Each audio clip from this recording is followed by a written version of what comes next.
என் உயிருக்கினிய உறவுகளே, உங்கள் அனைவருக்கும் என்னுடைய அன்பும் வணக்கம்.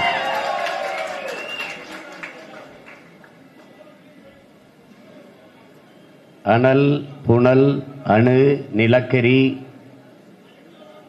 இப்படி எல்லா மின் உற்பத்தி திட்டங்களும் நாட்டின் வளர்ச்சி, வேலை வாய்ப்பு என்று சொல்லித்தான் கொண்டு வரப்பட்டது. ஆனால் ஒவ்வொன்றும் சொல்லப்படுகிற போது வளர்ச்சி, வேலை வாய்ப்பு, வளர்ச்சி, வேலை வாய்ப்பு, இந்த வார்த்தைகள் கேட்கிற போது மிகவும் இனிப்பாக, தித்திப்பாக இருக்கு. மின்சாரம் இல்லாமல் எப்படி வாழ்வது? மின்சாரம் இல்லாமல் எப்படி நாடு வளரும்? அதெல்லாம் சரிதான். ஆனால் அதை உற்பத்தி செய்வதற்கு, மின் தேவையை நிறைவு செய்வதற்கு நிலக்கரி மின் உற்பத்தியும், அணு உலை மின் உற்பத்தியும், இந்த அனல் மின் உற்பத்தியும் தான் இருக்கிறது. வேற வழியே இல்லை என்றால் அதை பற்றி யோசிக்கலாம். உலகத்தில் பாதுகாப்பான அணு என்ற ஒன்றே கிடையாது. இதை அணு விஞ்ஞானிகளே சொல்லுகிறார்கள். அணு குண்டு மேலே அமர்வதும் அணு உலைக்கு அருகிலே குடியிருப்பதும் இரண்டும் ஒன்றுதான் என்று அணு விஞ்ஞானிகளே சொல்லுகிறார்கள். அதை அனுமதித்தோம். அனல் மின்சாரம் சரி. ஆனால் அதனால் ஏற்படும் சூழியல் கேடுகளை, வாழ்வாதார இழப்பை மனச்சான்றோடு பேசுகிற எவராவது வாருங்கள், பயணித்து போவோம், அதன் அருகிலே போவோம். உலர் சாம்பல் பரவி மூடி அந்த நிலம் எவ்வளவு நாசமாக்கப்பட்டிருக்கிறது என்பதை பார்ப்போம். நீங்கள் துணியை துவைத்து காய போட்டால் அந்த துணியின் நிறம் என்னவாக இருக்கிறது என்று பார்ப்போம். நான் ஒரு கருப்பு வண்ணத்தில் மகிழ் உந்து வைத்திருக்கிறேன், அங்கே சென்று விட்டு திரும்புகிறேன், அது என்ன வண்ணத்தில் மாறுகிறது என்று பார்ப்போம். நீர், உணவு, சுவாசிக்கும் காற்று எல்லாம் நஞ்சாகிவிட்ட பிறகு விளக்கை வைத்துக் கொண்டு, வெளிச்சத்தை வைத்துக் கொண்டு என்ன செய்வீர்கள்? பிணைத்து வைத்து அழலாம். வேற என்ன செய்வீர்கள்? வளர்ச்சிதான். தாயை கொண்டு விட்டு என்ன வளர்ச்சியை நீங்கள் காணப்போகிறீர்கள்? இங்கே கட்டமைப்பதெல்லாம் தாயின் மாறிலே பால் குடிக்கலாம், அது இயற்கை, இயல்பு, யதார்த்தம். மாறை அறுத்து ரத்தம் குடிக்கிற வேலையை வளர்ச்சி வளர்ச்சி வளர்ச்சி என்று கட்டமைப்பதை எப்படி நீங்கள் ஏற்கிறீர்கள்? இதுவே அதிகம் என்றால் இன்னும் பேசுகிற எல்லாருமே சொல்லுகிறார்கள் வேலை வாய்ப்பு, வேலை வாய்ப்பு, வளர்ச்சி. வேலைக்கு என்ன கிடைக்கும்? பல தொழிற்சாலைகள் இங்கு அப்படித்தான் கொண்டு வரப்பட்டது. இந்த நாடெங்கிலுமே எல்லாம் இப்படித்தான். வளர்ச்சி, வேலை வாய்ப்பு, வேலை வாய்ப்பு, வேலை வாய்ப்பு. வேலைக்கு என்ன? சம்பளம். சம்பளத்தை வைத்துக் கொண்டு என்ன செய்யலாம்? 3 வேளை பசியாமல் சாப்பிடலாம். சாப்பாடு எங்கிருந்து வரும்? அதுதான் கேள்வி.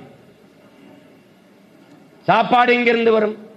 குடிக்கிற நீர் விஷமாகி போன பிறகு, உண்கிற உணவு விஷமாகி போன பிறகு, சுவாசிக்கிற காற்று நஞ்சாகி போன பிறகு வாழ்வதெப்படி?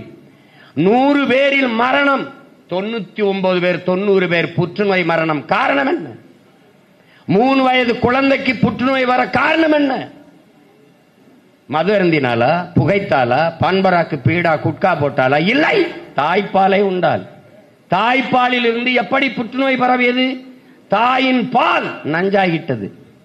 உலகத்திலே கலப்படம் செய்ய முடியாத, விஷமாக்க முடியாத ஒன்று இருந்தால் அது தாயின் பால் தான். அதுவே விஷமானால் அதற்கு காரணம் என்ன? தாய் உண்ட உணவு விஷமாகிவிட்டது. அதனால் தாய்ப்பால் நஞ்சாகிவிட்டது, குழந்தைக்கு புற்று. வாங்க, புற்றுநோய் மருத்துவமனைக்கு போலாம். 3 வயது 2 வயது குழந்தைகள், பிஞ்சு குழந்தைகள் புற்றுநோயால் அவதி உறுவதை நீங்கள் பார்க்க முடியுதா இல்லை என்று பாருங்கள். மாற்று மின்பெருக்கம் இல்லை, இருக்கிறது. உலகெங்கிலும் ஜப்பான், ஆஸ்திரேலியா, அரபு நாடுகள் கடல் அலையில் மின்சாரம் தயாரிக்கிறார்கள். சூழியலுக்கு எந்த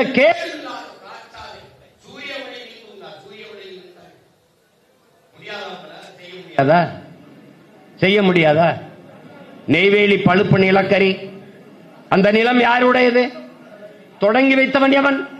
நம்முடைய தாத்தன் ஜம்புலிங்க முதலியார் தன்னுடைய சொந்த நிலத்தை கிணறு தோண்டும் போது கருப்பாக வருகிறது. இது என்ன?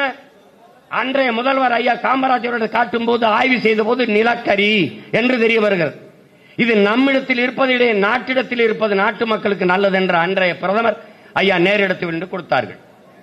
தன்னுடைய சொந்த நிலத்தை 500 ஏக்கரை இந்த நாட்டின் நலனுக்காக கொடுத்தவன் நம்முடைய தாத்தா ஜம்புலிங்க முதலியார் அவர்கள். அதிலிருந்து இன்றைக்கு இந்தியாவிலே 81 விழுக்காடு நிலக்கரி உள்ள ஒரே மாநிலம் தமிழ்நாடு. நம்முடைய நிலம் அவ்வளவு வளம் கொளிக்கிற நிறைந்த நிலம். இன்றைக்கு தோண்டி தோண்டி 60,000 ஏக்கர் எடுத்திருக்கிறார்கள். நிலம் என்னது, வளம் என்னது, வேலை வாய்ப்பு வட இந்திய 299 பேரில் என் உடன் பிறந்தார்களே 299 பேர் வேலை கால் எடுத்ததில் ஒருவன் கூட தமிழன் இல்லை. நிலம் என்னது, வளம் என்னது, வாழ்விடத்தை விட்டு வெளியேறியவன் நான், சொந்த நிலத்திலே அகதியானவன் நான். வெளியேறி நின்ன வேலை வாய்ப்பு அவனுக்கு. இன்னைக்கு நிலக்கரி மின்சாரம் இல்லை, காற்றாலை, கடல் அலை, சூரிய ஒளி மின்சாரம், தீர்ந்து விடுகிற வளம் நிலக்கரி வளம், தீர்ந்து விடாத வளம் காற்றாலை, சூரிய ஒளி, கடல் அலை. இயற்கை தாய்க்கு சுற்றுச்சூழலுக்கு எந்த கேடும் இல்லாத மின்சாரத்தை தயாரிக்க முடியும் என்று வாய்ப்பு இருக்கும் போது எதற்காக ஆனல் புனல் அணு உலை நிலக்கரியை கட்டிக்கொண்டு அழ வேண்டும் என்பதுதான் இந்த மண்ணை பேரன் போன்று காதலிக்கிற உங்கள் உடன் பிறந்தார்கள் எங்களுடைய கேள்வி. இந்த அனல் மின்சார நிலையம் நீட்டிக்கப்பட வேண்டும் என்று விரும்புகிற பெருமக்களை நான் ஒன்றே ஒன்று வேண்டி கேட்டுக்கொள்கிறேன். இந்த அனல் மின்சார விரிவாக்கம், இந்த உலர் சாம்பல், இதுவெல்லாம் பாதுகாப்பானதுதான். அதையும் தாண்டி வேலை வாய்ப்பு, சம்பளம் தான் முக்கியம் என்றால் கருத்து சொல்கிற பெருமக்களே, உங்கள் வீட்டை அந்த அனல் மின் நிலையத்துக்கு அருகில் கட்டிக்கொள்ளுங்கள். நீங்கள் வாழ்கிற வாழ்விடத்தில் எங்களுக்கு வீடை கொடுங்கள். வேற ஒன்றும் இல்லை. நீங்கள் இன்னும் எவ்வளவு வேண்டுமானாலும் நீட்டிப்பு செய்யுங்கள், என்ன வேணாலும். இந்த நாட்டில் போல அறிவார்ந்த என் தம்பி தங்கைகளே, உங்களுக்காகத்தான் உங்களை பேசினேன். எனக்கு ஒண்ணும் கிடையாது. ஒன்ன கவனி, நீ இருக்கிற மீனம்பாக்கம் விண்ணூர்தி நிலையத்திலே பறக்க பிளைட் கிடையாது. பறக்க ஒரு வண்டி இண்டிகோவை தவிர வண்டி கிடையாது. பிறகு எதற்கு 5000 ஏக்கர்ல விளைநிலத்தை பறித்து ஏர்போர்ட் கட்ட வேண்டும்? யாராவது ஒருவன் சிந்தி. இருக்கிற வாவு சிதம்பரனார் நம் பாட்டனுடைய பேரில் இருக்கிற துறைமுகத்திலும், தாத்தா காமராஜ் பேரில் இருக்கிற துறைமுகத்திலும் 40-50 விழுக்காடுகள் தான் வேலை நடக்கிறது. எந்த கப்பல் சரக்கை இறக்காமல் தவித்துக் கொண்டு நிற்கிறது, எந்த சரக்கு ஏற்றுமதி செய்ய முடியாமல் தவித்துக் கொண்டிருக்கிறது. பிறகு எதற்காக 6111 ஏக்கரிலே காட்டுப்பள்ளியிலே துறைமுகம் என்று அறிவார்ந்த என் தம்பி தங்கைகள் கேளுங்கள். எதற்காக? யாருடைய வளர்ச்சிக்காக? அந்த துறைமுகத்தை 6111 ஏக்கர்ல கட்ட போறவர் யார்? அதானி. ஒரு தனிப்பட்ட முதலாளியின் வளர்ச்சியை ஒட்டுமொத்த நாட்டு மக்களின் வளர்ச்சி என்று கட்டமைப்பதை எப்படி நீங்கள் ஏற்கிறீர்கள்? எப்படி ஏற்கிறீர்கள்? ஒரு முதலாளி வளர்ந்தால் நாடு மக்களும் வளரும் என்பதை எப்படி நம்புகிறீர்கள்? 80 கோடி ஏழை மக்கள் என்று இந்த நாட்டை ஆள்கிற அமைச்சர் பெருமக்கள், மாண்புமிகு அம்மையார் நிதியமைச்சர் நிர்மலா சீதாராமன் சொல்கிறார், 80 கோடி ஏழைகளுக்கு 5 கிலோ அரிசியும் 2 கிலோ பருப்பும் கொடுத்தோம் என்று. கொரோனா நேரத்தில் 80 கோடி ஏழை, 28 விழுக்காடு இரவு உணவில்லாமல் உறங்க செல்கிற மக்கள், பல கோடிக்கணக்கான பச்சிளங்குழந்தைகள் பசியோடு படுக்க செல்கிறார்கள். என் அன்பு உடன் பிறந்தவனே, பல கோடிக்கணக்கான குழந்தைகள். இந்த வளர்ச்சியை சொல்கிற பெருமக்கள், இரவு உணவில்லாமல் என் நாட்டு குடிமக்கள் உறங்க செல்ல மாட்டார்கள், பசி இல்லாத பச்சிளங்குழந்தைகள் படுக்க செல்வார்கள் என்ற உறுதியை தர முடியும் என்றால் நீங்க எத்தனை அணு உலையும் கட்டுங்கள், எவ்வளவு அனல் மின் நிலையத்தையும் கொண்டு வாருங்கள், ஒரு பிரச்சனையும் இல்லை, ஒண்ணும் இல்லை, மாற்றே இல்லையே. வேற எப்படி மின்சாரம்? உங்களிடத்திலே கேட்கிறேன், அணு உலை கண்டுபிடிக்கப்பட்டது மின்சார உற்பத்திக்காகவா, இல்ல மின்சாரம் கண்டுபிடிக்கப்பட்டது அணு உலையாலையா? சொல்லுங்க நீங்க. எங்க விளைநிலங்களை பறித்துத்தான் சூரிய ஒளி தகடுகள் போடுவார்கள் இவர்களால். ஏன் டிவைடர்ல போட முடியாதா? அரசு கட்டிடங்களில் மேற்கூரையில் போட முடியாதா? ஏன் இந்த கட்டிடத்தின் மேற்கூரையிலோடு போட முடியாதா? விளைநிலத்திற்கு பயன்படாத இடங்களில் இந்த சூரிய ஒளி தகடை போட முடியாதா? உலகத்தில் பிரிட்டன்ல போய் பாருங்கள், கடலுக்குள்ள இருந்து 100 அடியில காற்றாலை மின்சாரம், எந்த தடையும் இல்லாமல் காற்று வீசிக்கொண்டே இருக்கிறது. அங்கிருந்து மின்சாரம் தயாரிக்க முடியாதா? எத்தனை பாலைவனம், இந்த பாலைவனங்கள், தார் பாலைவனம், ராஜஸ்தான், இந்த பாலைவனங்களில் எல்லாம் 365 நாளில் 300 நாட்கள் மேக தடையின்றி சூரிய ஒளி கிடைக்கிறது. அங்க சூரிய ஒளி தகட போடு. யாரு கேட்டா? யாரு கேட்டா? அந்த தகடை கழுவ தண்ணி தானே. கடல் நீரை சுத்திகரித்து குடிக்க கொடுக்கிற நீ அந்த தகடை கழுவ தண்ணியை நீ கொண்டு போக முடியாதா? கண்டு போக முடியாதா? விளைநிலத்தை பறிச்சுதான் சூரிய ஒளியில் மின்புங்க அமைப்பியா? அது அந்த விளை நிலத்துலதான் காற்றாலை மின்சாரமா? அறிவார்ந்த தம்பி தங்கைகளே, அனல் மின்சாரம் சூரியலுக்கு கேடு, அரசிடத்தில் இருக்கும். அணு உலை சூரிய சூழ்நிலைக்கு கேடு. வெடித்தால் வாழவே முடியாது. இங்க பார், போர் நடந்து பேரழிவு நடந்த பிறகு கூட மக்களை குடியேற்றி விட முடியும். ஆனால் அணு உலை இந்த நிலக்கரி இதெல்லாம் எடுத்த இடத்தில், நிலக்கரி அணு உலை வெடித்த இடத்தில் மக்களை மறுபடி குடியேற்ற முடியாது. இதை நல்லா கவனிச்சுக்க. நீ வச்சிருக்கியே இந்த இடிந்த கரையில் அணு உலை செர்னோபிலில் 1986 வெடித்தது. 1,00,000 ஆண்டுக்கு இதன் பக்கத்தில் வராது என்று எழுதி வைத்து விட்டு போய்விட்டார்கள். இந்த புகுஷிமால வெடித்தது அந்த பக்கத்தில் பல ஆயிரம் கிலோமீட்டர் தூரத்தில் மேய்கிற பன்னியின் கரியில கதிர்வச்சிருக்கின்றான்.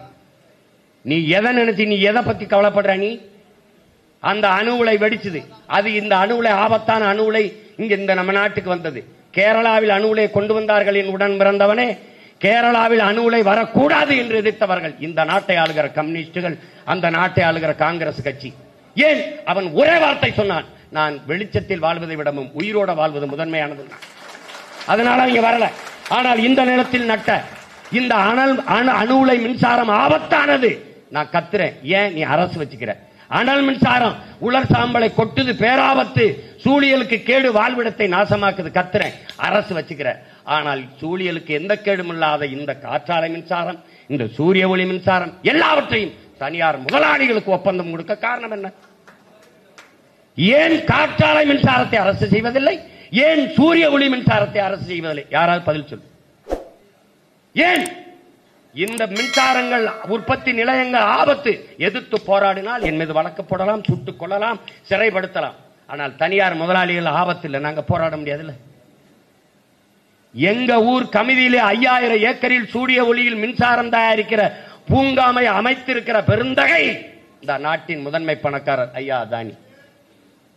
4000 ஏக்கரை எடுத்து கொடுத்த பெருமகள் அம்மையார் ஜெயலலிதா. என் சொந்த ஊர்ல 4100 கோடி தான் முதலீடு செஞ்சிருக்காரு. அந்த பணம் நம்ம அரசுகிட்ட இல்லையா?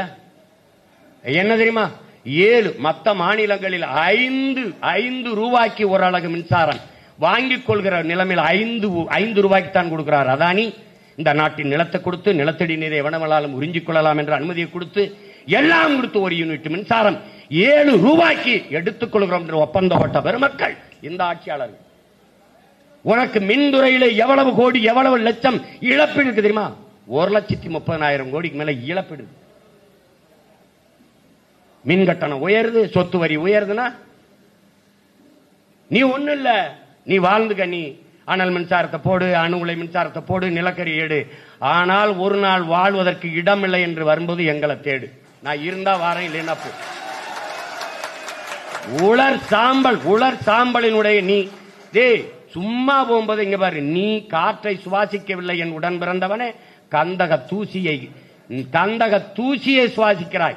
காரு வெளியிடுகிற நச்சு புகையை கட்டுப்படுத்த 6 மரம் தேவை. எத்தனை லட்சம் கார் ஓடுது, எவ்வளவு மரம் வைத்திருக்கிறாய்? ஒரு மனிதனுக்கு 422 மரம் தேவை. நீ எவ்வளவு மரம் வச்சிருக்காய்? உன் நாடே சொல்லுது 28 மரம் தான் ஒரு மனிதனுக்கு இருக்கு. இருக்கா? யோசிச்சு பாத்துக்க. நீ இருக்கா?